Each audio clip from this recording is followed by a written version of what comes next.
కోడి రామ్మూర్తి స్టేడియం నిర్మాణాన్ని ఎందుకు పూర్తి చేయలేకపోయారో ధర్మాన సమాధానం చెప్పాలని కూటమి ఎమ్మెల్యే అభ్యర్థి గొండు శంకర్ అన్నారు. నగరంలోని కోడి రామ్మూర్తి స్టేడియంను బుధవారం ఆయన సందర్శించారు. అనంతరం ఆర్ట్స్ కళాశాల ఆవరణలో వాకర్స్ క్లబ్ సభ్యులతో ముఖాముఖిలో పాల్గొన్నారు. ఈ సందర్భంగా ఆయన మాట్లాడుతూ ఎంతో మంది జాతీయ స్థాయి క్రీడాకారులను అందించిన స్టేడియం శిథిలావస్థకు చేరుకోవడంతో నాటి టీడీపీ ప్రభుత్వం పునర్నిర్మాణానికి పూనుకుందని తెలిపారు. అప్పటి ప్రతిపక్ష నేతగా ఉన్న ధర్మాన ఎన్నికల ముందు పనులు జాప్యంలో నగరంలో ర్యాలీ నిర్వహించిన టీడీపీ ప్రభుత్వంపై ఆరోపణలు చేసిన విషయాన్ని గుర్తుకు చేశారు.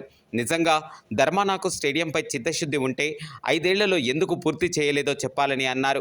తెలుగుదేశం ప్రభుత్వం నిధులు మంజూరు చేసినా ఇటు స్టేడియం అటు ఆముదాల వలస రోడ్ నిర్మాణం పూర్తి చేయలేని అసమర్థ నాయకులు ఏడాదిలో పూర్తి చేస్తామని ప్రజలను నమ్మబలుకుతున్నారని ఆరోపించారు. ఈ సందర్భంగా స్టేడియం పూర్తి చేసి క్రీడాకారులకు ప్రోత్సాహం ఇస్తామని తెలిపారు. అదేవిధంగా ఆముదాల వలస రోడ్డును పూర్తి చేస్తామని, నగరంలో సమస్యల పరిష్కారానికి కృషి చేస్తామని హామీ ఇచ్చారు.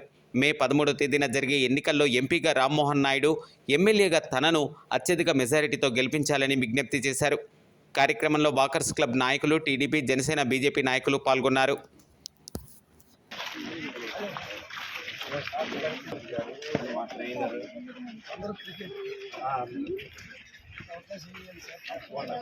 స్టేడియం కూడా అందుబాటులో తెచ్చి 1 year 6 months 1 year లోపల మొత్తం క్లియర్ చేసి ఓపెనింగ్ చేసి జోనల్ స్థాయి గేమ్స్ క్రికెట్ స్టేడియం క్రికెట్ కూడా కండక్ట్ చేస్తాం.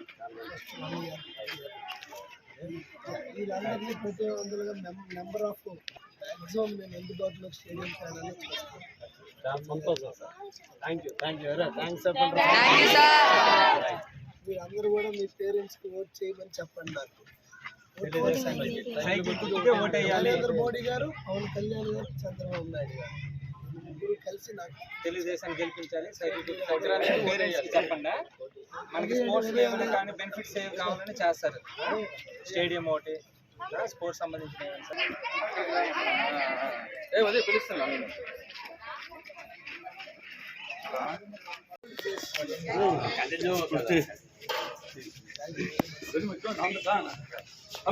అలా ఇష్టం అయ్యా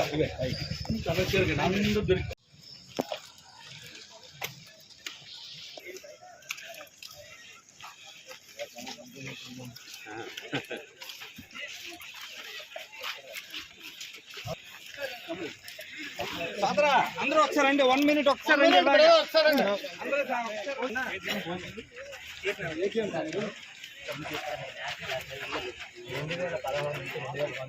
అన్ని మెడల్స్ అంటే స్టేట్ ఫస్ట్ స్టేట్ సరిపోతుంది.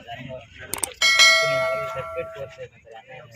సో అంతకు ముందు 10 వీక్ అనేది స్పోర్ట్స్ ఒకటి ఉంటాయి సార్. ఫారెన్ కోచెస్ తీసుకొచ్చి మన గుంటూరులో ఆచార్య నాగార్జున యూనివర్సిటీలో ట్రైనింగ్ ఇప్పించేవారు సార్. సో అందులో నేను చేశాను సార్. 45 మంది టాప్ అథ్లెట్స్ని తీసుకొని ట్రైనింగ్ ఇచ్చేవారు సార్. సో ఇప్పుడు సడన్గా నెక్స్ట్ అదే జగన్ గవర్నమెంట్ రావడం వల్ల అది ఆపేశారు సార్. 45 మంది జీవితాలు వేస్ట్ అయ్యాయి సార్. అందులో నేను ఒకటి సార్. చాలా బాగా ఉంది సార్. రిప్రజెంటేషన్ నాకు ఇస్తారా?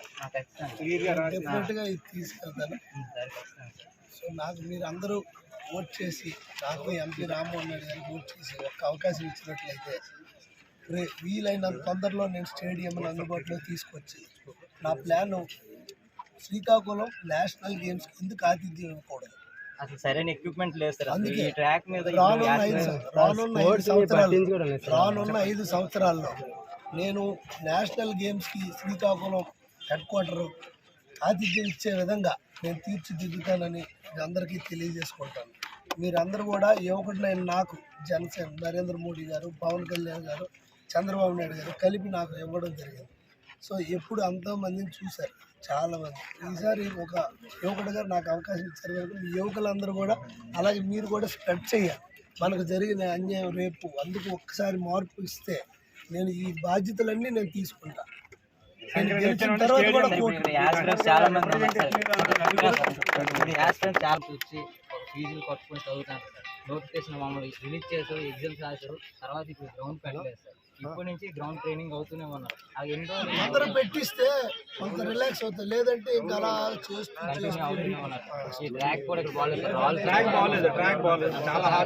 సమస్యలన్నీ 1 yearలో అధిగమిస్తారు. 1 yearలో అన్ని గాడీలో పెడతాం. ఈ సమస్యలన్నీ దయించి ఒక రిప్రజెంటేషన్లో రాయరా. అదేదో మీకు 45 మందికి అన్యాయం జరిగింది అన్నారు కదా, అది నాకు ఇయ్యరా? ఫోన్ చేసి సంక్రాంతి మీట్ అవుతుంది. ఇస్తారా?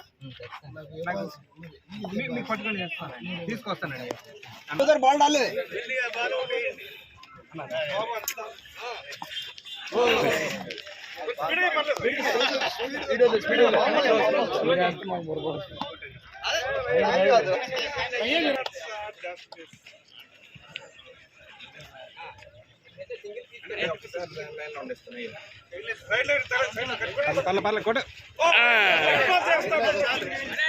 నవీన్ నవీన్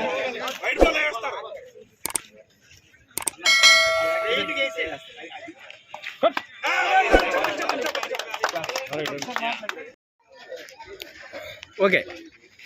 ఈరోజు శ్రీకాకుళం పట్టణంలో క్రీడాకారులకి అలాగే పొద్దున్నే వాకర్స్కి అందరికీ కలిసి ఒకసారి అభ్యర్థన ఓట్ చేయమని నా ఎన్డీఏ కూటమి అభ్యర్థిగా నన్ను అలాగే కింజరాపు రామ్మోహన్ రెడ్డి గారి ఎంపీగా నేను ఎమ్మెల్యేగా పోటీ చేస్తున్న సందర్భంగా వారి యొక్క ఆశీస్సులు తీసుకుందామని వారికి అభ్యర్థన చేద్దామని వచ్చాను. వస్తే ఇక్కడ ప్రజల కష్టాలు చూస్తుంటే కడుపు తరుక్కుపోతుంది.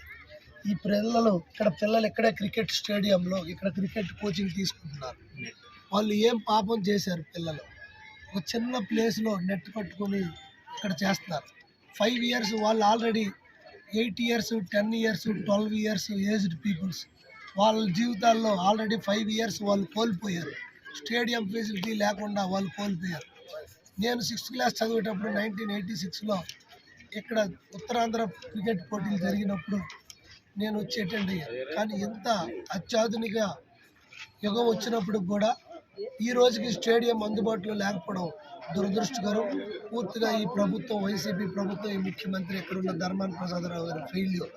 కావున వీలైనంత తొందరలో రేపు ఎన్డీఏ కూటమి చంద్రబాబు గారు, పవన్ కళ్యాణ్ గారి నేతృత్వంలో ప్రభుత్వం ఏర్పడిన వెంటనే మొదటి 6 నెలల్లో స్టేడియంని అందుబాటులోకి తీసుకువచ్చి జోనల్ స్థాయి క్రికెట్ పోటీలు పెట్టి అలాగే అథ్లెటిక్స్ పోటీలు పెట్టి ఎవరైతే ఇప్పుడే చెప్పారు సోదరుడు 45 మంది కుర్రోళ్ళకి వాళ్ళకి కోచింగ్ ఇచ్చి వాళ్ళకి ఏదో సంతృప్తి ఇచ్చేవాళ్ళు, అది కూడా పూర్తిగా క్యాన్సిల్ చేస్తారు. ఆయన ఏడుస్తుంటే చాలా బాధ అనిపించింది. అలాగే ఎంతోమంది ఈ శరీర దారుఢ్యం కోసం డైలీ వాళ్ళు ఇక్కడ ఎక్సర్సైజ్ చేసి కాంపిటేటివ్ ఎగ్జామ్స్ రేపు పెడతాం, ఎల్లుండి పెడతాం, వచ్చే నెల పెడతాం అని అలాగే గత 2 years 3 yearsగా పోస్ట్ పోన్ చేస్తూ వస్తున్నారు. దీంతో వాళ్ళు నిరాశ నిస్పృహకి లోనయ్యి ఈ కాంపిటేటివ్ కోసం ఎంతో ఉత్సాహంతో ప్రిపేర్ అవుతున్న కుర్రవాళ్ళందరూ కూడా వాళ్ళు కంటెంబట్ నీళ్ళు వస్తుంటే చాలా బాధ అనిపిస్తుంది. ఈ ప్రభుత్వంకి చిత్తశుద్ధి లేదు. ఉద్యోగాల మీద కానీ జాబ్ క్యాలెండర్ అని చెప్పి అంతా దగా చేసి మాట తప్పి మడమ తిప్పి ఈ ముఖ్యమంత్రి సర్వనాశనం చేసి యువత భవిష్యత్తును కూడా అంధకారంలోకి నెట్టేశాడు. వీళ్ళందరికి కూడా మేము భరోసా ఇచ్చి రానున్న ప్రభుత్వంలో వీళ్ళందరికీ మంచి భవిష్యత్తు కల్పించే దిశగా నా వంతు అలాగే కింజరాపు రామ్మోహన్ రెడ్డి గారి వంతు మేము పాటుపడతామని ఈ సందర్భంగా తెలియజేసుకుంటూ నగరంలో ఆ శ్రీకాకుళం పట్టణంకే వన్ని తెచ్చినటువంటి కోడిరామ్మూర్తి స్టేడియంని వీలైనంత తొందరగా అందుబాటులో తీసుకొచ్చి పాతుల వలస దగ్గర ఉన్న 30 ఎకరాల్లో ఇండోర్ స్టేడియం ఇవన్నీ వీలైనంత తొందరగా పూర్తి చేసుకొని రానున్న 5 సంవత్సరాల లోపల national wide games Khel India తరపున ఎందుకు మనం ఇక్కడ కండక్ట్ చేయకూడదు? శ్రీకాకుళంకి ఏం తక్కువ, పుష్కలంగా క్రీడాకారులు ఉన్నారు, ప్లేసులు ఉన్నాయి, అన్నీ ఉన్నప్పుడు కూడా ఇన్ఫ్రాస్ట్రక్చర్ కొరత వల్ల ఈ ప్రాబ్లం జరిగి అన్యాయం జరుగుతుంది. మనకు స్వాతంత్రం వచ్చిందా లేదా, మనం అడవిలో ఉన్నామా అనే పరిస్థితి ఇక్కడ ఉంది. ఇంత దయనీయ పరిస్థితి చూస్తే పిల్లలందరూ కూడా పాపం, వాళ్ళకి ఏ పాపం తెలియదు. గతంలో స్టేడియం ఎంత బాగుండేదో తెలియదు. ఆ స్టేడియం ఈవేళ లేక చిన్న ఇరక సందుల్లో క్రికెట్ కోచింగ్ తీసుకుంటున్నారు. కడుపు తరుక్కుపోతుంది.